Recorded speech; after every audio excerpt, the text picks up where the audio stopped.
background, how you ended up in Morro Bay? Hmm. Well, that wasn't very hard because I was born in Cayucas, Well, just down the so it road. was downhill all the way. Uh-huh. When were you born? Pardon? What was your birth date? December 5th in 1923. Although I don't know because my birth certificate says the 6th, but my folks always said it was the 5th, so I'm kind of mixed up there a little bit. I don't know which. But I use the 5th all the time because all the records show the 5th, and we can always say that the birth certificate was wrong. Yeah. So what was it like around here when you were a youngster? Boy. You know, I didn't really know too much about towns because we were kind of in those days stuck on the ranches, and transportation wasn't that fast. For instance, we had to go, in the wintertime, we rode 5 miles horseback to school and that was only every other day, because the other every other day we took a spring wagon into town with cream cans and unloaded cream. But I was too small to lift the cans off. They were 10-gallon cans, and I was too small, so I'd have to pull up to the dock and wait until some other rancher came along and he'd lift the cans out, and then I'd take the buggy over to Grandma's house and unhitch the horses and stick them in the barn and never take the harness off because I couldn't get it back on. So this was primarily a dairy operation? Yeah, yeah. My dad had dairy at that time. Yeah. And you went to school in Cayucas? Yep. Went to school in Cayucas, and at the old schoolhouse, which was up on D Street, and then when the new schoolhouse was built on Cass Street now, I think we moved over there, and I was there maybe 2 years, and then went to high school at Coast Union. Yeah. Do you recall your first ventures into Morro Bay? Oh boy, probably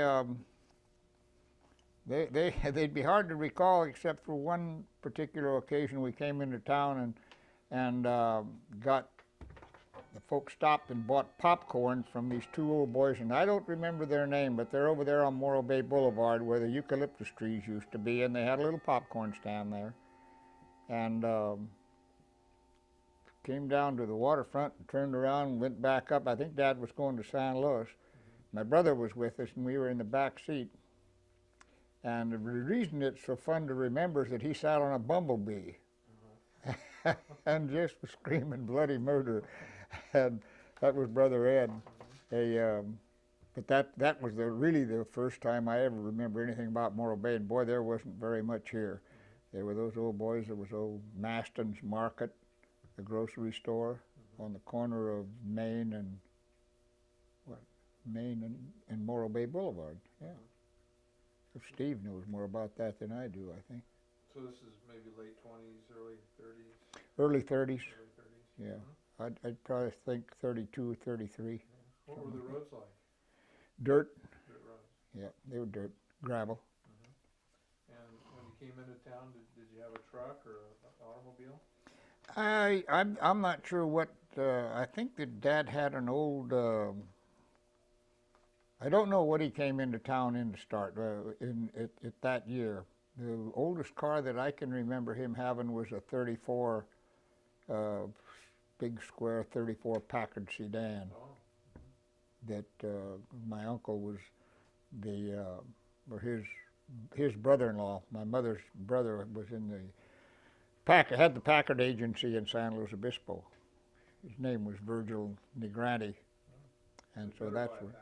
Pardon? You better buy a Packard. Better buy a Packard. You're damn right. Yeah. And do you have any memories of fishing? Did you fish as a youngster around here at all? Not right at Morro Bay, but fished up on the rocks, up the coast. Oh, what'd you fish for? Just rock fish, bullhead, and rock bass. Yeah. Did you utilize abalones back then? Oh yes. Yeah. Absolutely. Yeah, they were abalones then. Boy, you just couldn't hardly walk around the rocks without seeing a lot of them. And we used to have barbecues and barbecue abalone right there, and fry them both right on the beach. Get them, punch them out, trim them, slice them, pound them, eat them within 15, 20 minutes from the time you got them off the rock. They're neat, great days. Yeah. Probably the drying operations they used to have at Cayucas had ended by that time. Well, there were still some that, because I can remember going down and swiping abalones off the racks with a friend of mine at that time. His name was Ricardo Vieira, and he was a fisherman, a local fisherman. I think Ricardo died out on the ocean up in Alaska someplace. But because my grandmother's house was only 2 blocks from the beach where the Vets Hall is up there now, and there were some drying racks that were still in operation, and this would have been in the 34, 3, 4, 5. Oh, that late. Yeah, that late. And there weren't acres of them like or the whole lot filled up like the pictures show today. Yeah. But I know that there were probably 6 or 8 tables over against the creek. And we could get down there and just reach up over the top of the table and grab an abalone or two and scoot out and run across the highway, and the Japs would see us and scream bloody murder. But we could outrun them. Fun. Oh yeah. Now the abalones were always, they were somewhat of a staple for a lot of the people because they were so easy to get. I bet the average people that liked them probably ate abalone 3-4 times a week. It was great. Well, that's my remembrance too. Abalone spaghetti, abalone sandwiches when I was in elementary school. Oh yeah, we had a big boiler, cast iron boiler that they used to heat water in the old days to wash the buckets and milk pans and any of the tools that they used, for in the dairy business. And in that boiler, we'd get enough abalones to fill the boiler up, probably 25 dozen, all punched out, not trimmed, but just punched out, thrown in there and then boiled. And we'd light one big fire underneath them. They'd boil for probably 6-7 hours and then cool off in their own brine.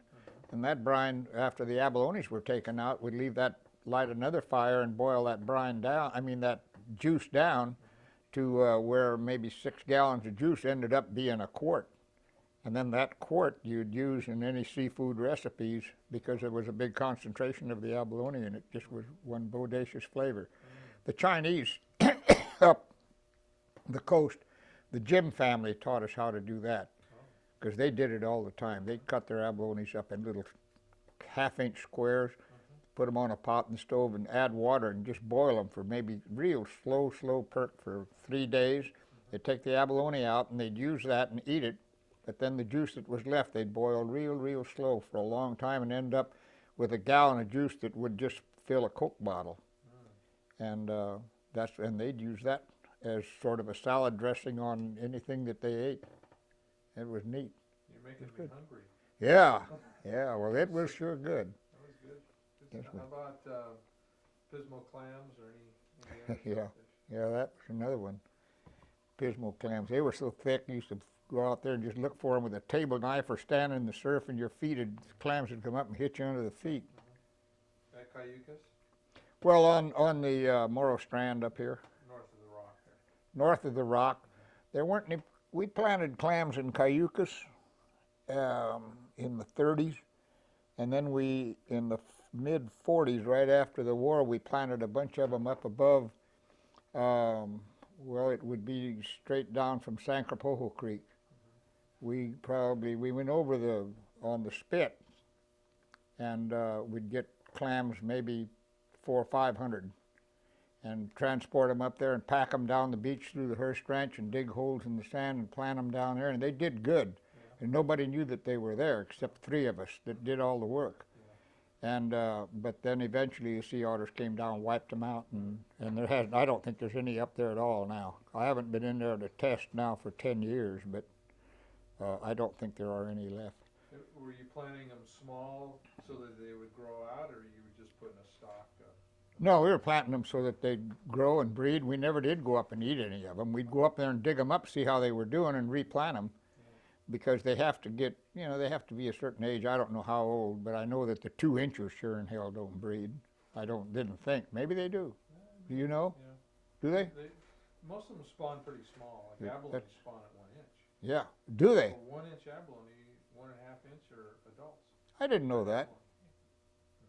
I didn't know that. I'll be damned. That's interesting. Oh. That's why they persist in the outer range. Yeah. Well, they the clams, the Pismo clams. God, I can remember. My Uncle Peter had a Model T Ford with a Ruxel on it, and he'd bring it down to the beach with a single plow, and he'd plow up the clams, and we'd throw them in the back of his truck and fill up the back of that little pickup, and he'd take them up the ranch and dump them into his hog pen, and then he'd come back down and get another load and take it up to Dad's place and dump them into his hogs. And the clams would sit out there in the sun until they died, and then they'd open up, and then the hogs would eat them. And now that was way back that was in the 30s. Yeah. How about, I've heard stories of people coming over from the San Joaquin Valley with produce and trading it for clams and abalones. Do you have any knowledge of that? I never did get in on that. No, I didn't know about that. Not at all. Do you think that happened? I don't see why not. Yeah. But I don't know why they would trade when they go down and get them themselves. No. You know, and I'm sure they did that. The beaches used to be pretty full of people.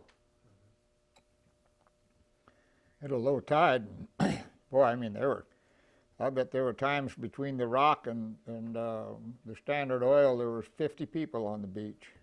There was a lot of people in those days. Well, I agree. That was a great thing. Huh? Oh, yeah, that was great. That was good. Yeah. Never took shorthand, though. A little bit about your involvement with the abalone business here. When did you get interested in that? Well, from the first time I tasted them.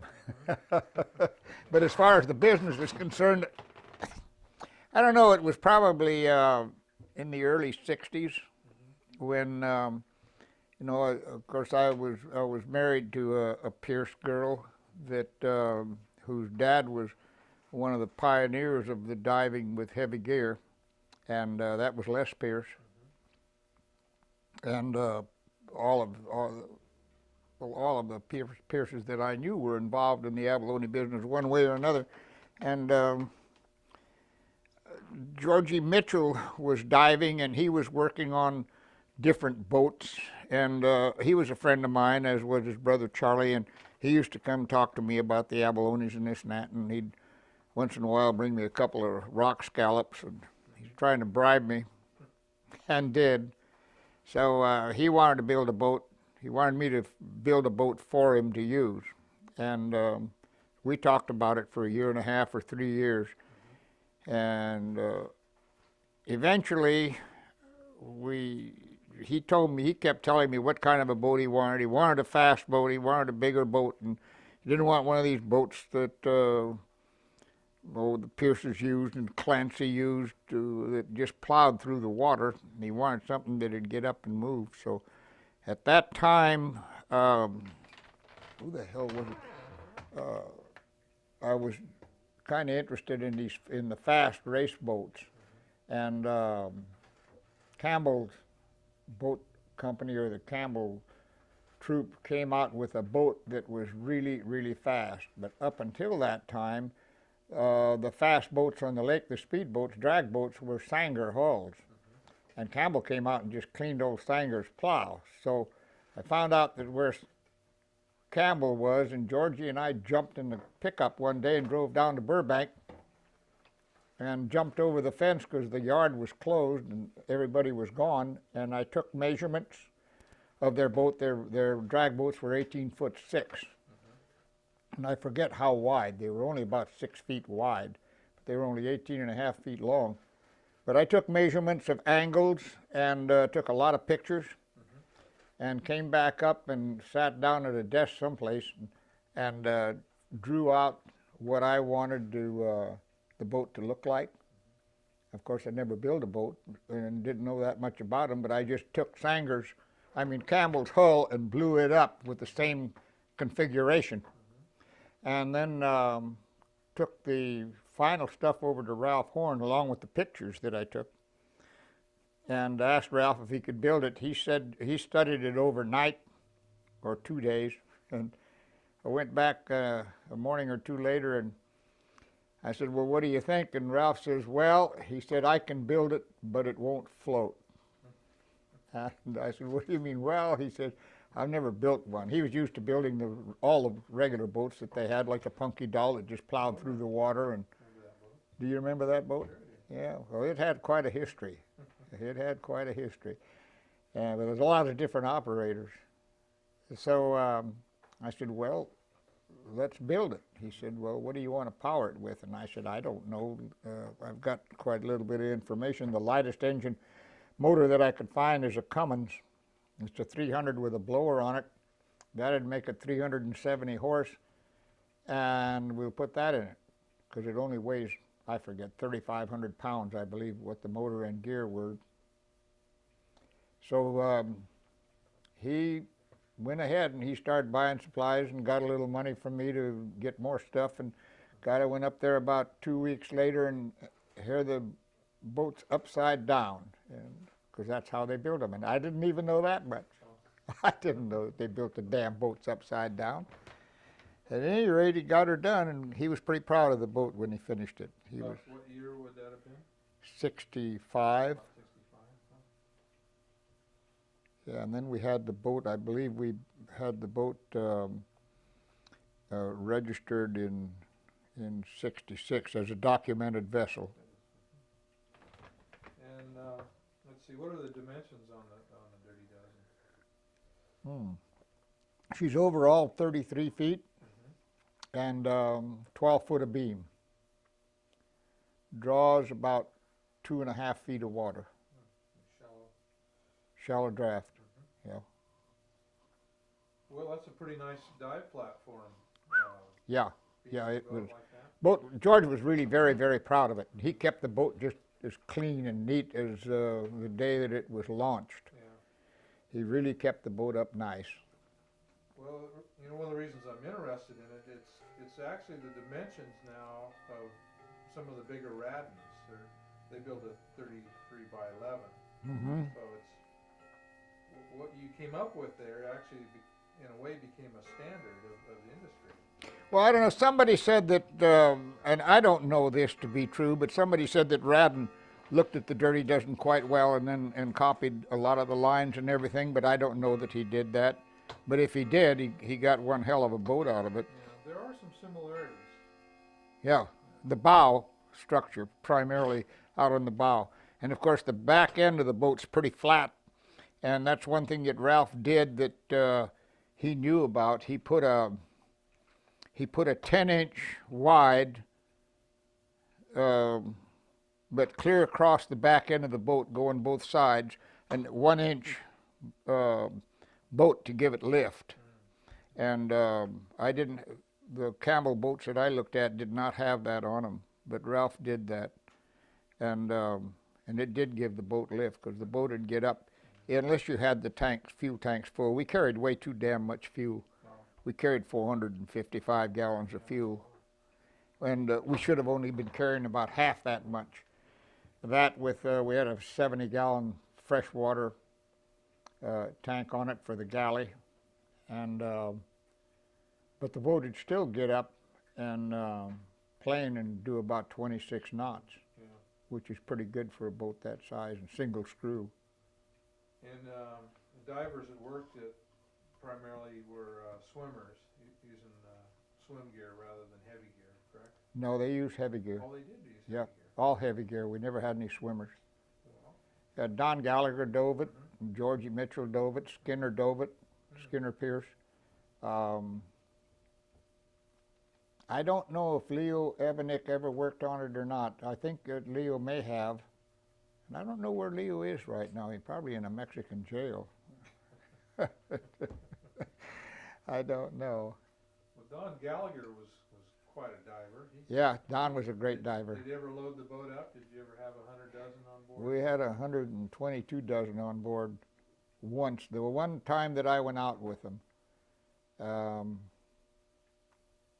and we hit a little kind of a storm coming back from the islands, from the outer islands between San Miguel and Santa Rosa Cruz. And boy. But I guess Skinner came back once with Georgie when it was a hell of a lot rougher than that, because Skinner said you'd have to lay flat on your back to see the stars, and when you got on top of one, you could see San Francisco and Los Angeles both. It gets big out there, especially at a start. No, I think he was a slight exaggeration to prove a point there too, but nevertheless, that's what Skinner said. He said it was rough. Well, if he said that, it's probably true. Well, I don't think the curvature of the earth would allow it, but God, that was funny. He said he never was scared aboard the Dirty Dozen, because he said the boat just took to water like anything else that normally would be out there in the way of animal life and fish.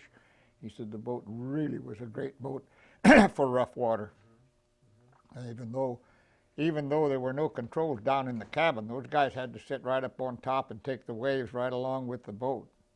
That's tough duty. Whew. Yeah, but it was fast enough to get back in, so they only had maybe, even in good weather, it was an hour and a half loaded coming in from Santa Cruz, from the north end of Santa Cruz.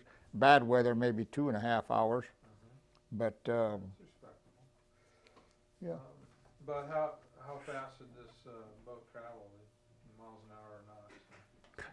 Well, if the fuel tanks were half empty and you only had 2 guys aboard, it'd get up and do 26 knots.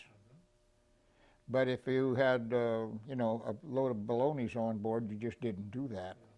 I don't know how fast it traveled with a lot of abalones, 50 or 100 dozen. And they came in quite a few times with over 100 dozen on them. They were stacked all over. You couldn't even open the engine hatch with abalones covering it. Does it have a fish hold? No. No. No hole. They were all piled on front or piled in the back. And they've loaded the front end up first, and then they'd load them in the back. And pretty soon, if the picking was good, well, they continued. Georgie said, we just picked until we couldn't pick anymore, until the boat looked like it was going to sink, and then we added a few more dozen and then turned and came in. God. That's how it was done. Well, they had to make it while they could, Yeah. So did the boat fish up here at all? Yes, it fished. Oh, it did up It here. fished way north to just on this side of Monterey, and it fished off of like Gorda Point and came San Martin, and from there clear down to, I think the furthest south he ever went was Santa Barbara Island. But I think he was just playing down there. I don't know that he got any abalones down there. He may have. I don't know. And that was Georgie Mitchell? That was Georgie running the boat? Mitchell. Yeah, nobody else ever ran the boat He except was the George. skipper then. He was the skipper and the diver. Oh, and the diver too. Yeah. Oh, he was the diver. Yeah, and tender as well? The 3-man crew? Who was the?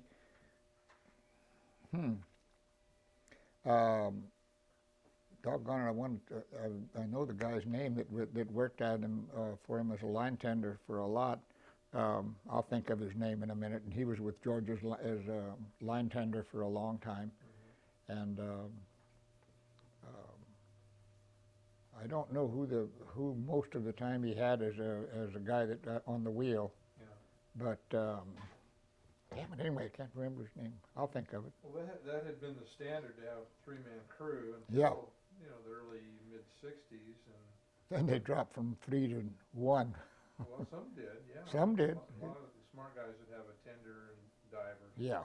Yeah. Boat operator and tender Right. doing the same job. Keep the air compressor going. Yeah, that's an important job. Yeah. But damn it, what the hell is that little guy's name?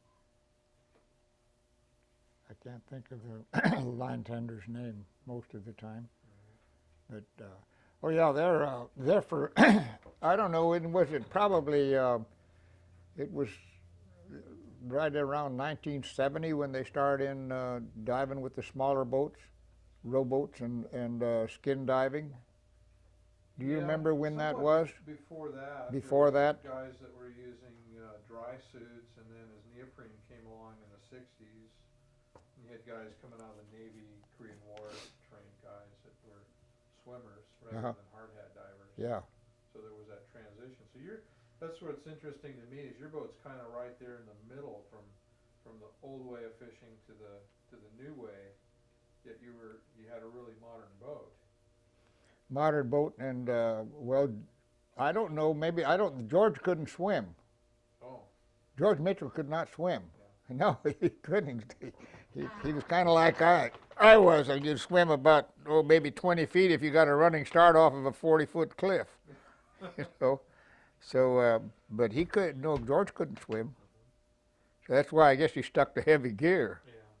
Well, more comfortable too. Yeah. Warmer. Yeah. I'm not. I don't know anything about that diving because I never did do it. Nope. They never got you dressed in the I water? got dressed once. Did you? Yeah, but I wouldn't go down. You wouldn't go in the water? No. Well, I went down once down here in the bay. Carl Pierce put me down once, long before I even had the boat. Oh. I forget the name of the boat he was on, but Carl was a diver. Yeah. And Boog put me down once right here in the bay, and it was all right, but not my cup of tea. One for everybody. You mentioned the Pierce brothers and family. Do you know how they got their various nicknames? They don't even know. They don't even know. Well, give us a sample of some of the nicknames. Well, Carl Pierce was Boog, and I don't know how he got that name. Bill Pierce was Wimpy, and still is. Ferrie was Cougar.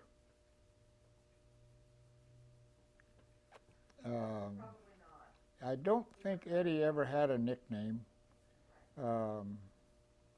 Frank was Tudor. Nobody even knows what his name is, his first name. Everybody calls him Tudor. Skinner's first name was Ernest.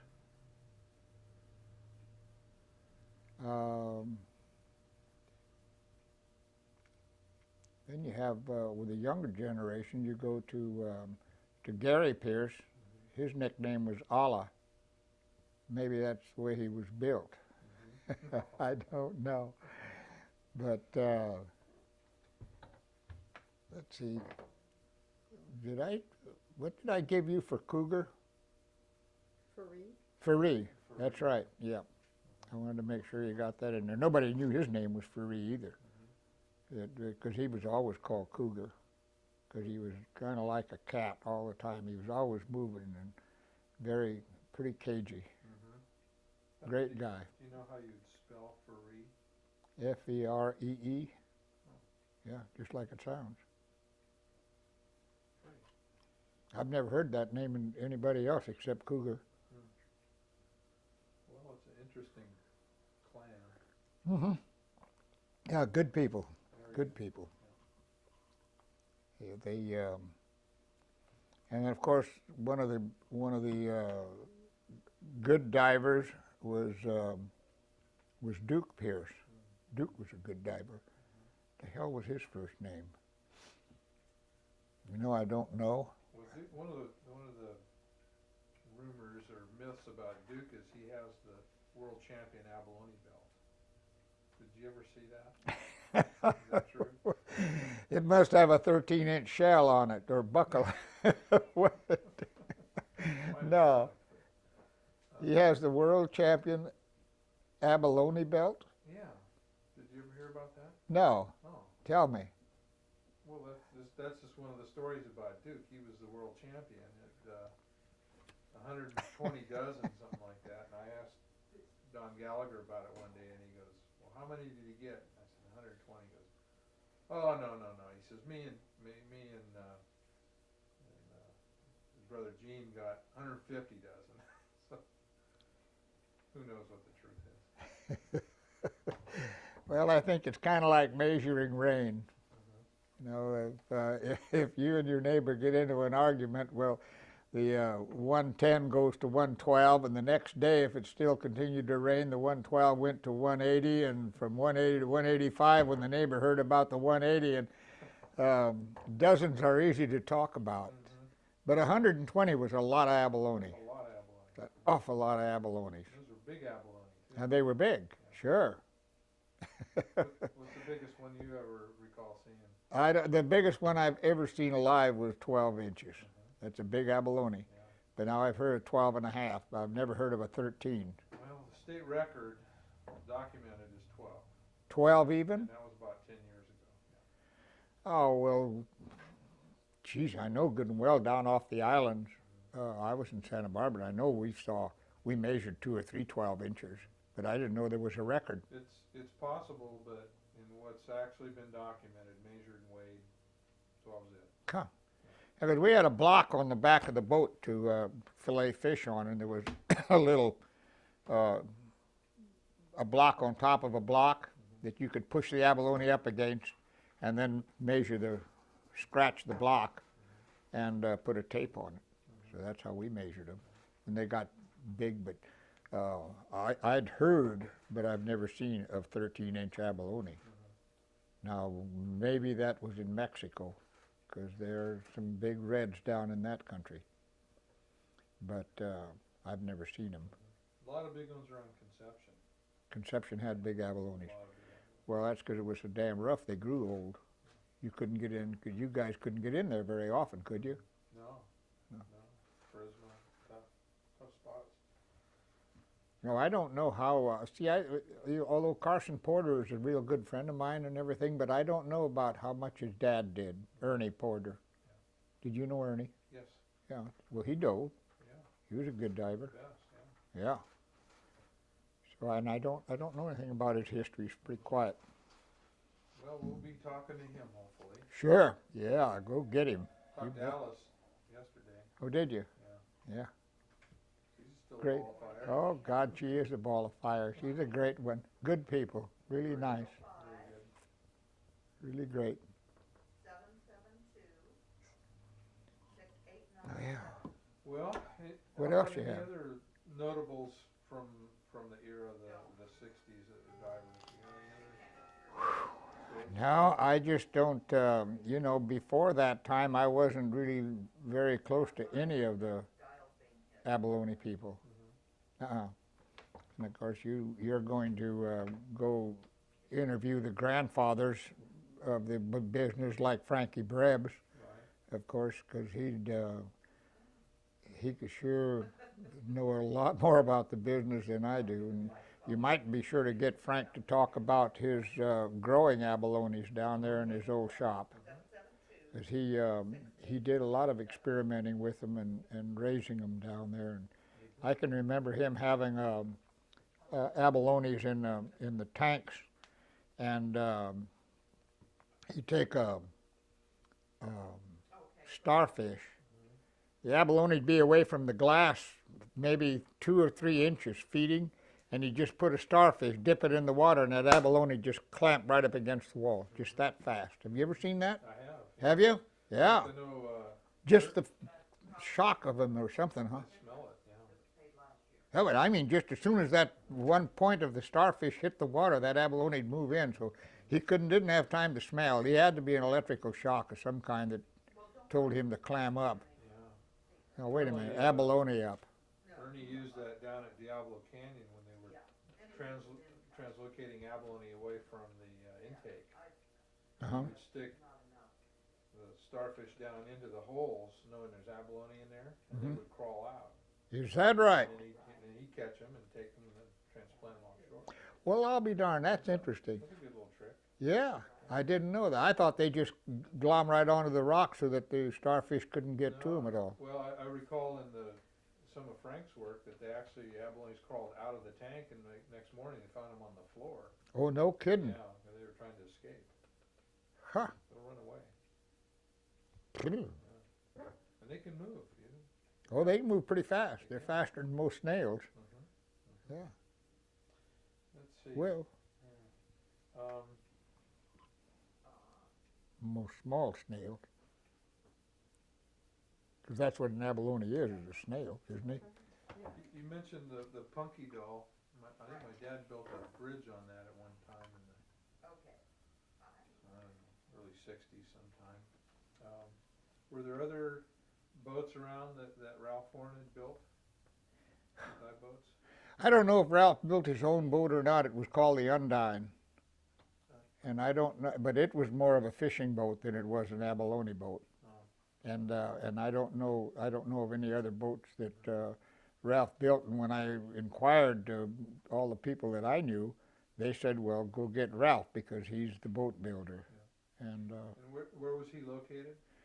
he was up in the heights off of Olive.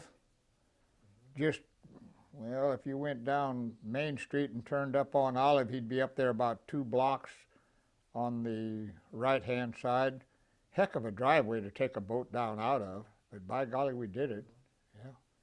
I might even seen that boat being built, now I think about it. Probably did. You maybe did. Yeah. Because Bob Wilbur used to live up in that Mm-hmm. area up there. Yeah, probably did. Yeah. And you outfitted it for other fisheries, it looks like. Were you fishing swordfish or? Yeah, we built a tower and plank on it, Mm-hmm. and I don't think we ever got any swordfish. Yeah. But George had a lot of fun with it, and that's about what it amounted to, was riding the waves up in that tower. But I don't know, Georgie got killed shortly after that, and we took the tower off and took the plank off and the bracket off that held the plank, set them down at the Baywood Marina, at the Morro Bay Marina State Park. Somebody wanted the plank more than I did, so they decided they'd take it with them. I don't know where it went. How did he die? He was killed in an automobile accident. Yeah. Gave, donated all of his body parts, which somebody's running around with some damn good parts in them. Because all the body parts that they could use were donated, and which is really great with George, because he was young and just a real good goer and good health and strong. So I don't know where the parts went, but everything that was usable was used, which is great. Well, the Dirty Dozen's sitting here now. What would you like to see happen with it? Well, if you could get about a $20,000 grant from the government to put it in with your historical stuff, that'd be all right. Yes. I still have the tower. We could put the tower and the holding plank on it. Mm-hmm. I'm really kind of in a quandary as to whether I should have it restored or not. It needs. I had Mitch come down. Mitch will look at it, and Bill James, is it? Do you happen to know him? And they both gave me about the same bid for working on everything, with the exception of the engine and the fuel tanks. And that was about between, they said 15,000, I'm thinking 20, to restore the boat back up to its original splendor. But then, of course, you would have a boat, kind of a special duty boat, but it'd be worth 60, 70,000 bucks, according to what most of these boats are going for. I would pull the tanks on it, because the tanks are iron, and I'd put in a couple of stainless tanks, smaller tanks, because you can get, you burn about 10 gallons an hour, and you're doing, at that, maybe 18, 20 knots.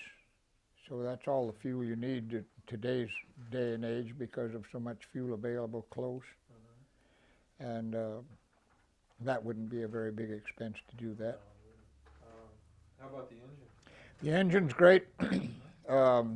Carson and I, the boat had been sitting down at the marina for 12 years, and we went down there with a couple of batteries one day and stuck them in there, and I got up on top, and Carson was down ready with some starting fluid, and he didn't even get to hit the starting fluid button, and the boat lit off when I tried to hit the key.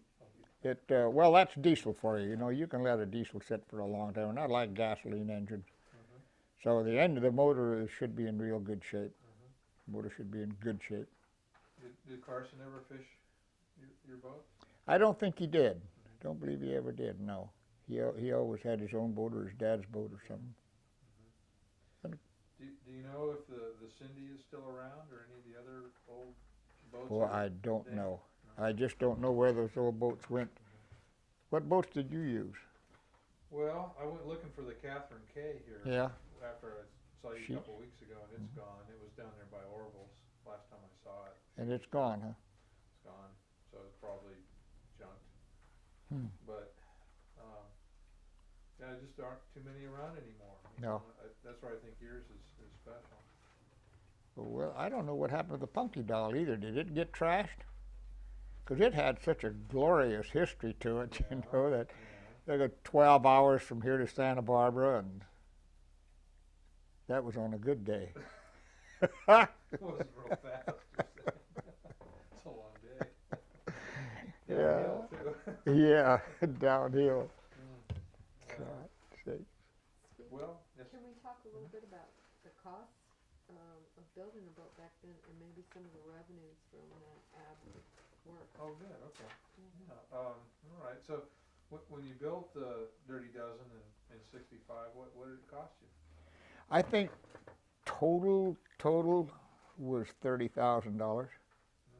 That's a pretty sizable amount of money. That was a lot of money then. Yeah. But, you know, the boat was built with all exceptional good materials, and that included the stainless steel ladder. Yeah. And the boat has, of course, it's marine ply, and it has a layer of cloth and a layer of matting and a layer of cloth, a layer of matting on the outside. So 2 layers of matting, 2 layers of cloth on the outside, and a layer of cloth, a layer of matting on the inside. And it has a nice galley, and you can sleep 4 in it. So, and we had real good gear. We had a real good compressor. And that included the electric clutch and the compressor and the tank and the whole schmear. You had a holding tank as well. No, Air tank? the air tank, yeah, we had an air tank. I think it was 60-gallon air tank, big enough to run 2 divers. But at any rate, yeah, I think the total cost was right at $30,000. And so, what years did it actually fish? From I think all of '66, '7, and '8, and I'm not sure what year Georgie got killed, but I don't know. But I think those are the years that it really only fished those 3 years. And what do you think on your investment? Did you make money? Was it a good investment? Well, if you're speaking monetarily, no. But if you're speaking of the fun, yes.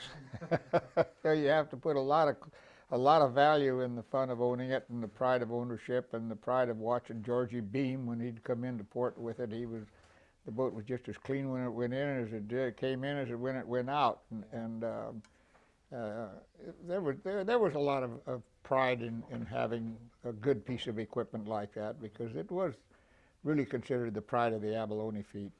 It was a beauty. Still is. What were your?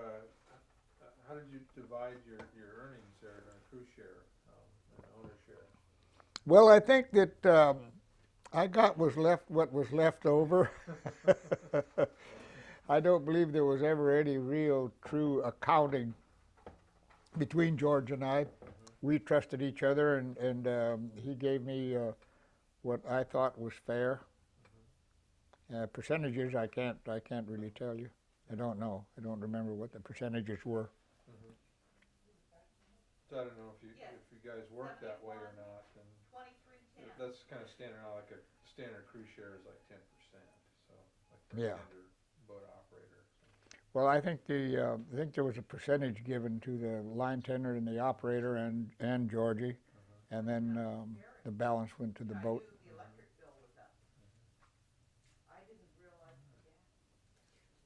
Do you know, overall, let's say for 1966, 67, 68, was there ever a number that you all knew you'd made that year in terms of harvesting? No, no, there never was. We didn't keep much track of that.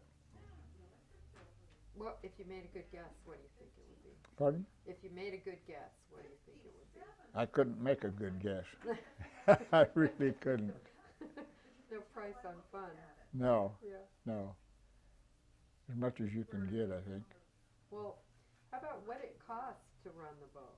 You probably remember that. No, because Georgie took care of all of that. See, that all of the costs were his. The crew, everything else. I just furnished the boat, period, and kept the documentation papers up. And George did all the rest. So I don't know what it cost him to run the boat. But you know, if you're thinking at that time, diesel fuel was about 60 cents a gallon, and you burn 10 gallons an hour. That's running full bore, running about 2,500 RPM.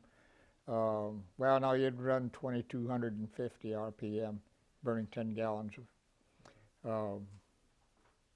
It took, I don't know how long it took to get to Santa Barbara, but probably, what would it take, 6 hours? That's clipping along there. Well, at 20 miles an hour, 25 you know. knots, yeah, 20, 25. Yeah. I know it's more fun to go down than it is coming north. Yeah, yeah, 'cause you take a lot of water Did you coming ever back. did you ever make that trip coming up? I've made it once. Yeah. Yep. How was that?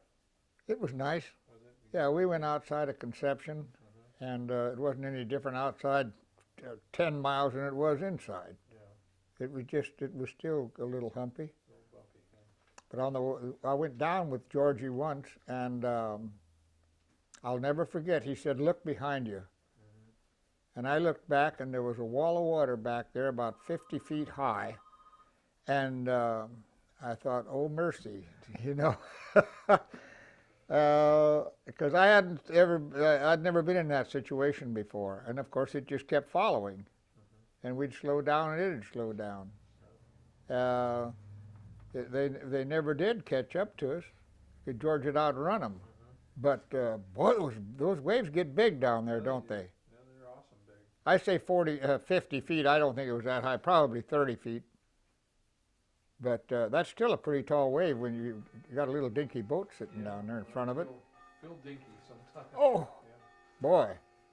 Yeah, that was kind of opened my eyes up about that thing, because I'd heard about Conception, you know, and I didn't think it was bad. Heck, it was nice going down. And we were in fairly close. Yeah. So it must have been a very smooth day, huh? Yeah, you know more about that than I do, that's for sure. I've been through there on some snotty days, and it's not much fun. You get banged up. Yeah. No, we didn't get banged up at all. It was a good trip down. And coming back, it must have been smooth, too. Because we cut inside, and I told him I wanted to see what was outside, so we went outside for, I don't know, we were probably 10 miles offshore, and it was the same thing all the way out. We were running into the bumps. We came up one day with Mike Radden and I brought a 32-foot up, and the only other boat out there was a super tanker, and they were taking hits over the bow. So Ooh. it was ugly. God, that must have been bad. Yeah. But they're like your boat, you know, they're built for that weather, so Sure. you know, it felt safe. It was just not a very comfortable ride. But, Not a comfortable ride at all. well, that's the thing. Your boat, I looked inside. It looks very comfortable. You know, It's comfortable inside. Yeah, multi-day trips must have been pretty good. Yeah, they were all right, because there was, we had 4 people could sit down at the table pretty easily. And it was easy to knock the table down, then you made a bunk for 2 guys. Yeah. And then there were 2 bunks forward. And of course we had a head on the boat, which George never did want. And I said, well, we're going to put a head on the boat, period. He said, your boats sink because they got heads on them. He says, a matchstick, I said, well, don't smoke. Don't throw any matchsticks down the head. But I believe that the configuration of the drain from the toilet was such that you had to pump it, and so that it wouldn't take on water. And we had 2 check valves, so if one failed, the other one should work, theoretically. Yeah. Good idea. Let's see. What else I wanted to ask you?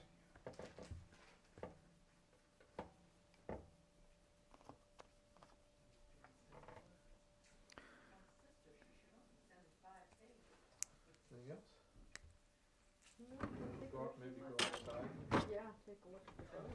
Yeah. Oh, we were gonna try and do a photograph of the 4 of us working. I don't know if Steve had a chance to mention to you, but I'm working with Sea Grant, California Sea Grant. Oh, are you? Yeah, I'm a Well, we'll graduate student, believe it or not. Is that right? Gray hair and all. So, Well, all right. yeah, so they wanted to have a photograph of one of our interviews, and this was the first one that came up after the request. So if you wouldn't mind, we might get your son to help us out with a little camera work and get the four of us into a shot. We can As get though him. we were doing the interview. You know, he's an excellent cameraman. Is he? Oh, Eddie's good. I bet he has a lot of opportunities here to. Are we still running on? Yeah, we are. Take care. Yeah. I wanted to ask one more thing, about your office here and you know, your Indian paintings actually and some artifacts you have. Well, they just kind of evolved over a period of time. Of course, I've always been interested in the old Indian things around here, and I've met a couple of different artists, and I like their work. So, over a long period of time, picked them up. That blanket back there is Two Gray Hills, which is a famous Indian artifact area, and the lady that did that, her name was Lena Begay, and I don't know if she's still alive or not, but I just fell in love with that, found that damn thing down at a show in Pasadena, and brought it up here. And Eddie made the hardwood thing to hold it up against the wall up there, and it came out pretty good. The pottery is, I don't know, it just, some of it's Gouda, which is a Dutch pottery. And then there's mercury glass, which of course we were in the mercury business, mining business, so the mercury glass shows. The guns and rifles are because of the hunting that I've done, and some of them were old family stuff, and some that I just picked up, some that I used in hunting sheep primarily, and of course mule deer. Then a couple of the original photographs, like the Southwest those things up there came from an artist that used to be in Cambria, and then he moved to Santa Fe, New Mexico, and I kind of like his work. And this one up here of the bucking horse you see up there, that belonged to, now I can't think of his name. Oh, good God. Bob, the hell was Bob's last name? And that's another one I'll think of too. At any rate, yeah, he's he did a lot of work down here on the waterfront, but all he did was sign it Bob. Damn him anyway. Well, he's dead now. He died. Cancer ate him up. He went down to Texas to be with his dad, and by golly, his dad died, and then he died shortly afterwards. But this stuff just kind of slowly evolved, and you know, you live to be as old as I am, and things pile up on you. You start to get rid of things pretty quick rather than collect them. What's your family heritage? It's Swiss Italian. Yeah, my granddad came around the Horn, landed in Monterey, couldn't talk English. He borrowed $140, as the story goes, and I got that documented from his dad to come over here. Landed in Monterey, couldn't talk English at all, but somehow or other he met Robert Louis Stevenson, who loaned him 25 cents and told him to go south, that he heard there was a community called Cayucas that was starting in to be a dairy community. And he came down here and got a job and saved money, paid his dad back in 2 years, and ended up with 7 ranches. They're Swiss Italian, yeah. And the same with my mother's side of the family. They were immigrants from the same area over in Switzerland, around Locarno and Jabasco, and just like a lot of the Portuguese people, you know, the old-timers were just immigrants that came here and couldn't talk English at all, and they just worked their butts off and saved money and bought ranches, and that was the way they made their living, was in the dairy business and hard work. Is that because of what they did in Europe? I think it was a lot of them didn't. See, my granddad did not know how to milk cows. He did. No, he never knew how to milk cows. We came from over there, and I don't know what he did over there, what his parents did for sure. But when he got here, he went to work on the ranch milking cows.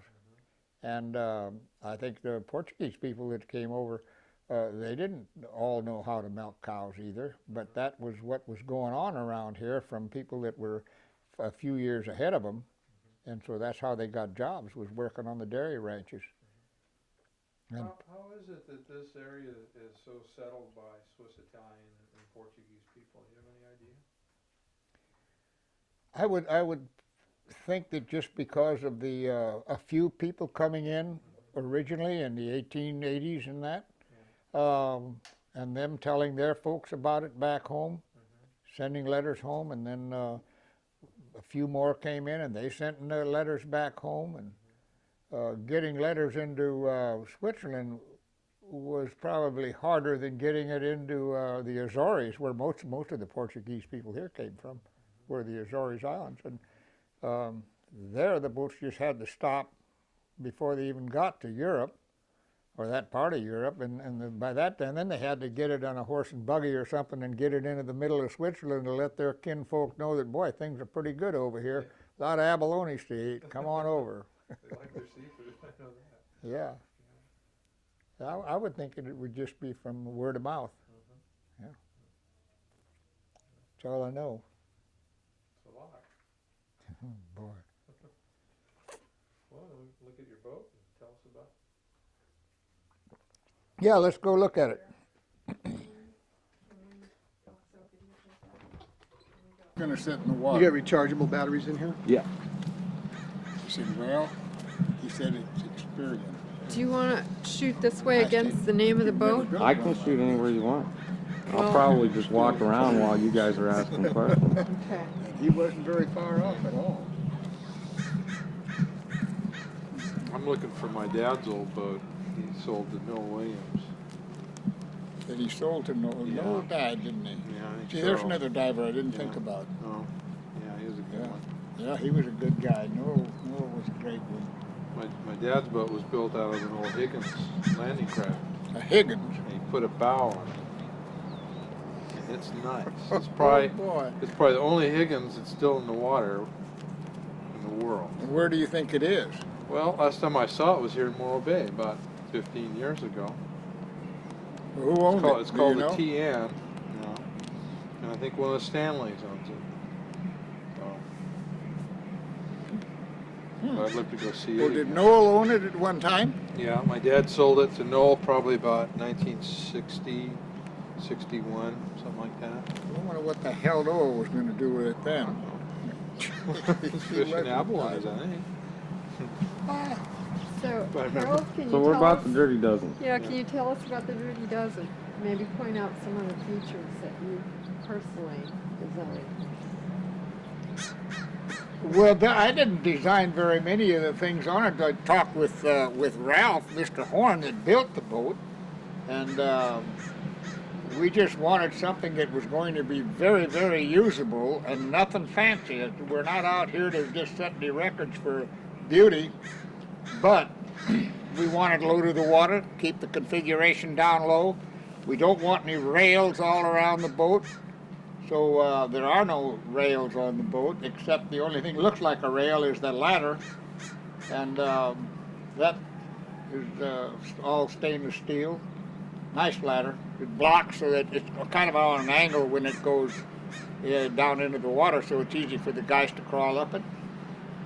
This little pipe you see sticking out the side here was just made to push fresh water up into a bait tank when you're traveling. The board you see sticking up on the top was an add-on for filleting fish and pounding abalone. You got an intruder over here. Yeah, Mr. Farrell. He's okay. Take a picture. Dueling cameras.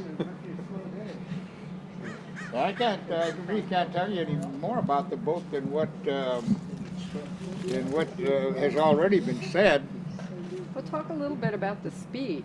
I know that was something that was a little different than the rest of the boats.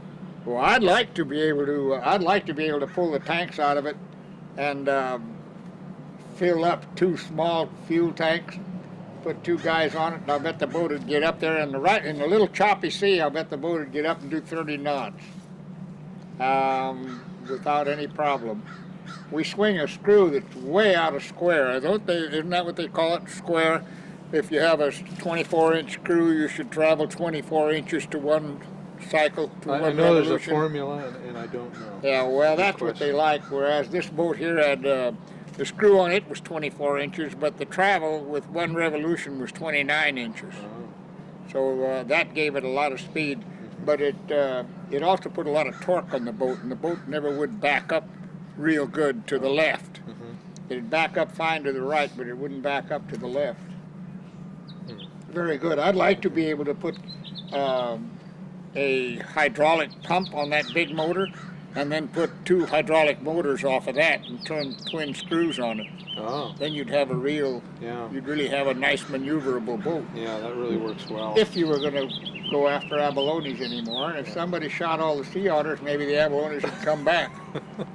How's that? Well, it's, But they're getting them, but they're not getting them fast enough. they're too smart.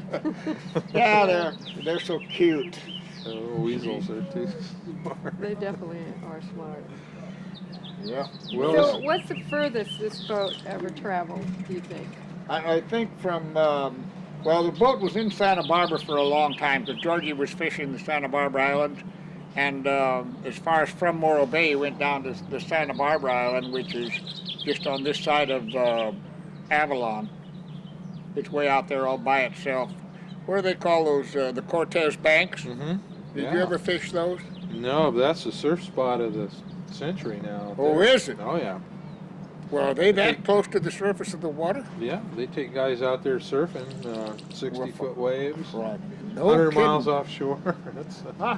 yeah. No, they, I don't know, George even mentioned Santa Barbara Island a couple of times. He used to go down there and like to get those English hare that are on the island. Oh, Yeah, they're long-haired Little English rabbits that Yeah. the old-timers put out there to, so they'd have a supply of meat, like they dump goats on a lot of the islands for meat. did you ever hunt goats out there? No, No. never did. No. No. I got a good goat story for you. I'll tell you later. All right. But well, you might have heard this one. A These goat story. guys are out hunting goats on for weeks, and it's kind of polluted. So he gets the vest on the sheep, and he drags it in the water, and he floats it finally, and he's rowing out to his boat. Well, he gets it out there, and he's really tired. He gets up on the deck, and he's trying to pull this thing up on the boat, but by now it's all waterlogged. Right? It weighs about 300 pounds. And he's trying to pull this thing out. He can't do it. And he's still hung over, so he lays down on the deck and he takes a nap. And he figured he laid there for 2 or 3 hours because when he woke up, he was all sunburned on one side. And he looks around and the goat's gone. Can't find it anywhere. Oh, hell with this. So he goes back to Avalon, goes back to the bar, and his partner's still sitting there, and he goes, "Man, you won't believe it. You know, I shot the biggest goat I've ever seen. Well, where is it?" "Well, I don't know. It's floated away." You know? So nobody believes him. It's like, oh yeah, he just made this up. So they're sitting there. Later on, this other guy comes in the bar, and he comes in. He goes, "You won't believe it. I found this goat floating 10 miles offshore wearing a life preserver." And the 2 guys just went, oh, they just put their heads down. They weren't going to fess up to anything. No. So that's the I Avalon love goat the story. goat and the life funny. preserver. That's a good 5:30.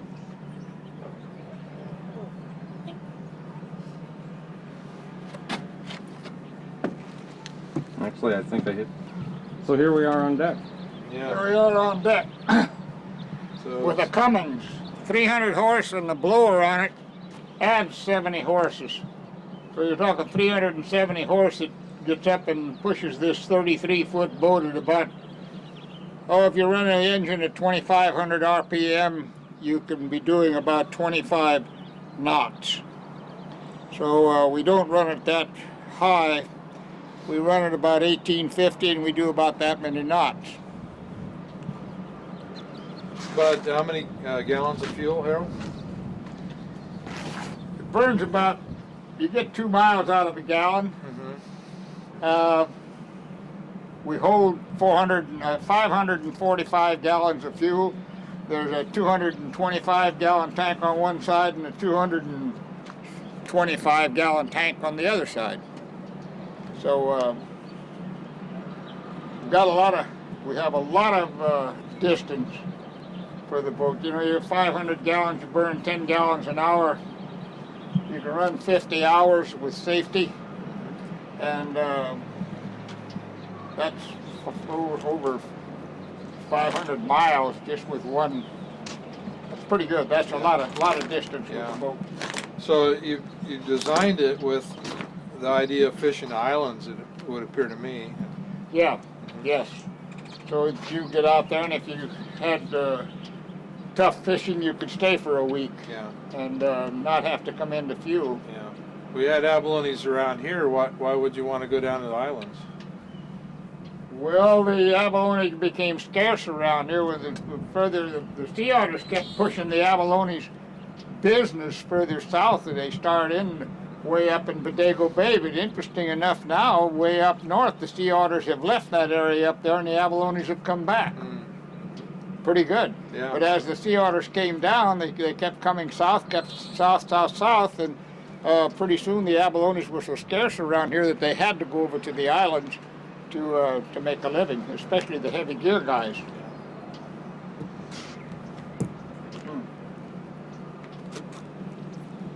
Well, it's quite a nice deck. This is a big platform for diving. Did you have a chair up here for the diver to sit on while he was dressing in? I don't think so. Oh, you didn't? No. No. He sat on the edge of the deck. Yeah. Now this thing was built heavy enough so you could stack anything on it and walk anything over the top of the hatch here. Oh yeah, that's a sturdy hatch. He just sat right on the hatch, Oh, okay. put his shoes on, and Now you were telling us that they just stacked the abalone right on the deck itself. So tell us a little bit about how they actually, what that process was. well, the abalones came up in what they called a basket.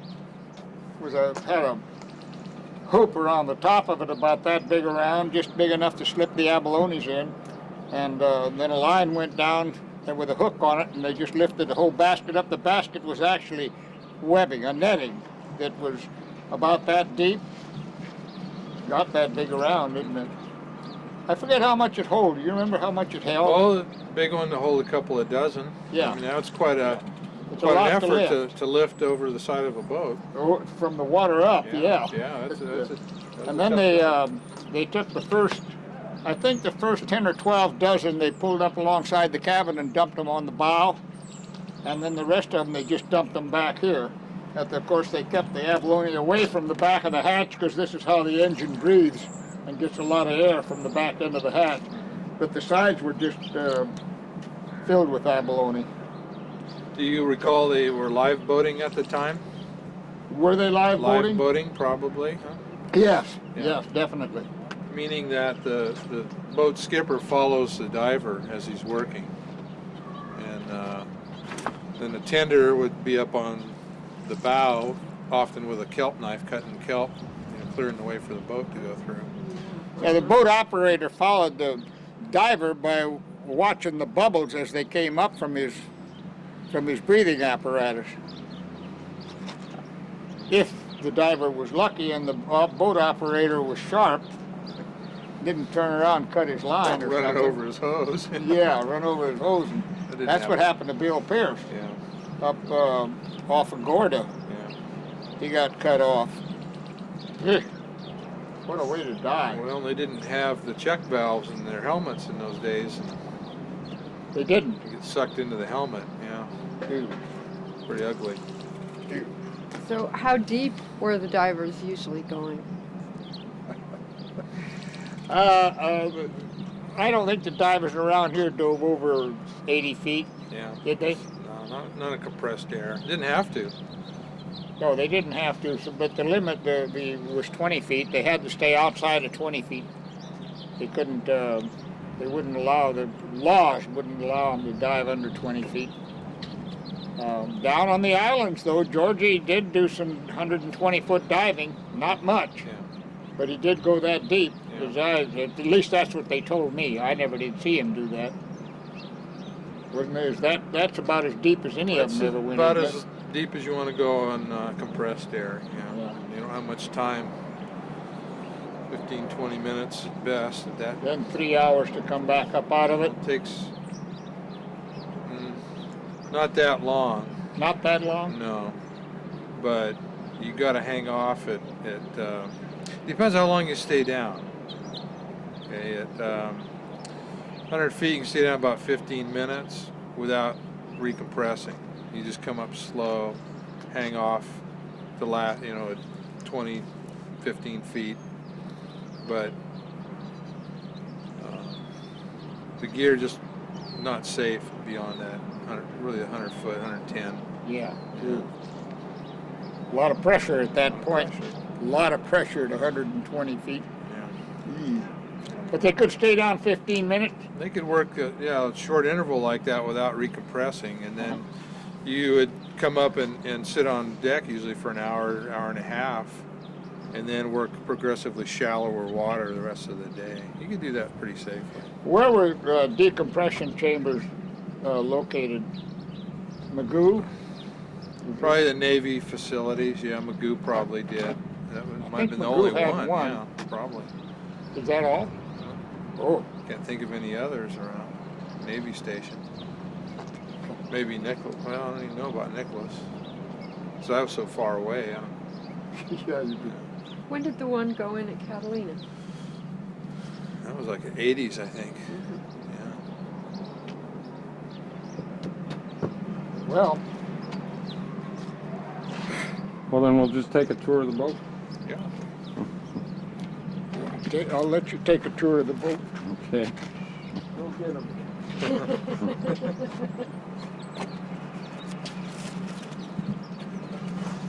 So, when did you come out of the water? About a month ago. Oh, yeah? Huh. So you brought her up so you could start to think about what you want to do with her? and- Redoing it, yeah. They Yeah. got their butane tanks under the seats here. Nice. They're tucked away. Yeah. Yeah. Yeah. I like it. Yeah, It must have been a pretty good. right. I think so. I heard the biology saying it. Quite a good ride from up here on this bridge, huh? Yeah, not bad. That'd be a thrilling affair. You know, even in rough water, the boat's just about as stable as it is right here on blocks. Yeah. Sure, because it's so flat and wide. Sure made a nice operating boat, Oh yeah. having it that wide. Uh-huh. Did it ever have a bonnet on? A what? A bonnet, you know. something that- Yeah, we did have a, What'd you call it? canvas top. Canvas top, okay. Yeah, Canopy. canopy. Yeah. Canvas top, canopy, yeah. And a horn bell boat. Didn't have a bell. If you didn't have a bell, you weren't legal. You know that? Oh, what'd you use Yeah. the bell for? In the event that all your electricity went down, it was foggy, you could ring the bell. Didn't do you any good if you had a big tanker coming at you, but nevertheless, you could signal other boats. Yeah. You could call for help with a bell, because a bell out in the ocean can be heard 3-4 miles. You shut all the engines off on another boat, and you can hear a bell. That just, you know how sound travels so Yeah. good on the water. Right. And that's why the bell was there, primarily for safety's sake. What are these hatches you have on the side here? Is that for to get to your fuel? Yeah, this was this little hatch let you look down in there, and then if you had to do any work, like taking the batteries. Yeah. Yeah, I'm losing a lot of stuff. Okay. Yeah, there's your battery boxes. Battery boxes were in there. The air compressor was in here, Yeah. and we had an extension that put the air intake way up high. so that you wouldn't be any chance of getting any diesel smell or that sort of thing in. Good. But we pull the batteries out and pull the air compressor out, and the air tank, taking it out. Who was building your compressors at that time? Do you recall? I think we were using Essex 36 cubic feet a minute. Yeah. That's a very important part of your diving program, is having good air. Having good air Yeah. and continual steady air. Yeah. The air compressor was run off the big motor. So when the big motor was running, it had electric clutch. And you kick that electric clutch in, there's a button up on the dash to kick the electric clutch in, which engaged the belts that drove the air compressor. And so when the big motor was running, you could always run the air compressor. Well, it's a really tidy deck here. I notice you got your butane tanks underneath the seats here, tucked in. Yeah, they've got a lot of air, so if there is ever any chance of a leak of propane, you have enough air in there to get rid of any accumulated fuel. Kept the fire extinguishers right handy, so that regardless of if there was a fire back in the engine or down in the galley, you could always grab an extinguisher and open a hatch and hit it. How about other electronics? Did you have radar or anything? Yeah, we had radar and depth finder, Oh, you did? and we had 2 radios. We had 2 radios if we necessary. Even we still got the old radios that are supposed to be illegal, but illegal or not, they still get the message out. I don't know why they made them illegal. Damn if I do. That's a Horn invention there, that sliding roof. Yeah, that's nice. It's pretty waterproof too. You could take water clear over the top of the boat, and when this was closed and you guys were down inside, you didn't get wet. How did the boat, was this hull pretty dry as far as operating? Oh yeah, yeah. Keep yeah, the water off you? It'd keep the water out. Well, if it got that rough, you weren't diving, you know. Right. Well, some boats are wet and some are dry. That's the nice thing about Radden's, is they're a real dry boat. This is pretty dry. You could take some pretty good sea with this boat and not get wet. And I think Radden's are the same way. They are. That's a nice feature. Oh boy, it's a great feature, especially if you're traveling from one spot to another. Nothing like being all wet. You ought to be up there with a bunch of oilskins on and then you get wet in oilskins even. Yeah. The water finds its way in if it's rough and you're taking water over the top. I've seen the boat take water over the top. Yeah. We went over the islands just on a fishing trip for about 10 days and fooled around out there. And on the way over, it was really smooth going out of Santa Barbara. We got about 3/4 of the way across, and good guy that started to hump up was white capping, and we were headed into the Ladies. You know where that is? I don't. The Ladies is it's just one little small inlet. It's on the east side of Santa Cruz. There's not enough room in there for 2 boats this size. And there's a real narrow spot you can drive right up into. Can't get in there in low tide, but you can get in there in high tide. And then there's a little beach in there that's only about 50, 60 feet wide. And you can run in on that beach. There's fresh water coming down the hill, so you can go up there and take a pool bath in fresh water.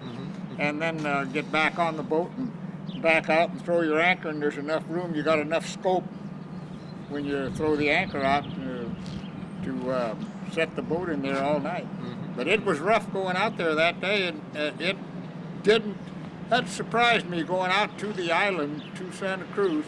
That rough water didn't quit until we were within 200 yards of shore. And I thought as soon as we got in there close, it was coming out of the northwest.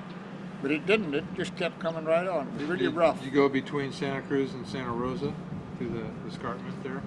No, I never been out there. Rougher. Boy, that's a bad. Isn't that the place they call the Cabbage Patch? Yeah, it's potato patch. Potato patch. It's mean. This is a beautiful ladder. He'll build the ladder for you. You know, I don't remember. That I is don't a remember nice who ladder. built the ladder. It's a great ladder. You wouldn't think that ladder would be so important, but that's an integral piece of equipment. Well, this ladder, when it bends down, see, it's got a lock here. You slip Yeah. this bolt here out, and it falls over, and it's got a block on it so that the ladder only goes down so far, and then it only drops down so far. And the guys usually have a rope on the bottom of it, and they tie it to give it a little extra strength down on the bottom, so when they climb up on it, it won't break all of this stuff. Right. But it's a nice ladder, all Oh, stainless steel. That's wonderful. Yeah. Well, you know, I can't think of much more to say about the boat that hasn't already been said. We'll, I sure wish I knew what to do about whether I should go ahead and fix it up or whether I should try to sell it just like it is. But I sure don't want to see the boat not get back in the water in good shape. Well, So how's the transom and the keel? Did they inspect the that? keel has to be replaced. It does. Transom needs about half of it replaced. It's got some dry rot in it. Yeah. And the keel was wormy, Oh. and so it'll all have to be replaced. Yeah. But that's in the bid that Mitch gave me. So Well, that's not a terrible amount of money for. no, you not have for here. as long as Yeah. the boat's been just sitting there Yeah. deteriorating, you might say. And it's my fault. I should have hauled the boat a long time ago. Yeah. But nevertheless, it's not a lot of money to put the boat back in service. No, I don't think so. Be great. I'd love to be able to put you know how the poles are on a Mexican fly that give you shade. I'd love to be able to do that and then take the boat to Mexico. Oh, yeah. Right. Yeah, I'd love to make a run to, Right. to Yeah. Mexico with the Yes, boat. sir. And fish down there the way I want and see the vagabundos and get the abalones and all the good shellfish off of them. And it'd be fun You know what, for a month I or don't two. have it with me. Yeah. I'm out in Morro Yeah, Bay you- right now. You could really have a good time. And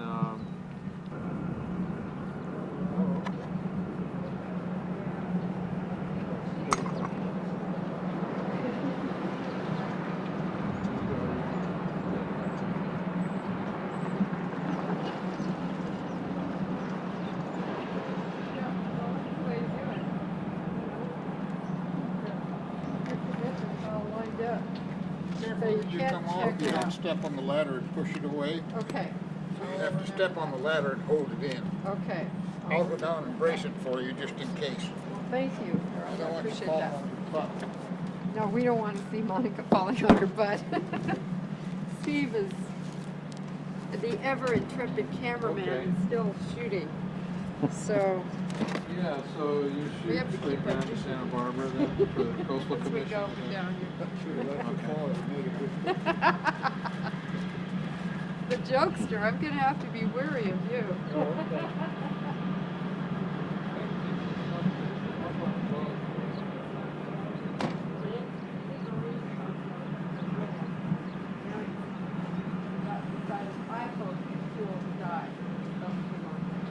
Oh, Started doing it all again. But actually, he headed, this morning, he headed south to get on a Yeah. plane to go to Ecuador. oh, no kidding. Yeah, they have a land site.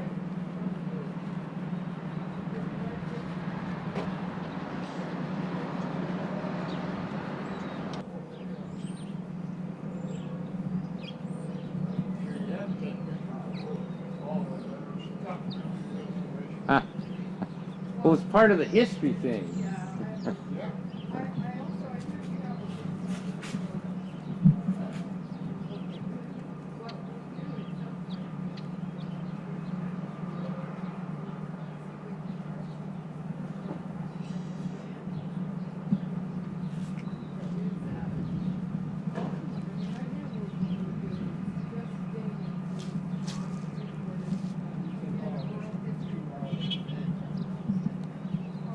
Yeah,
more checks than I have.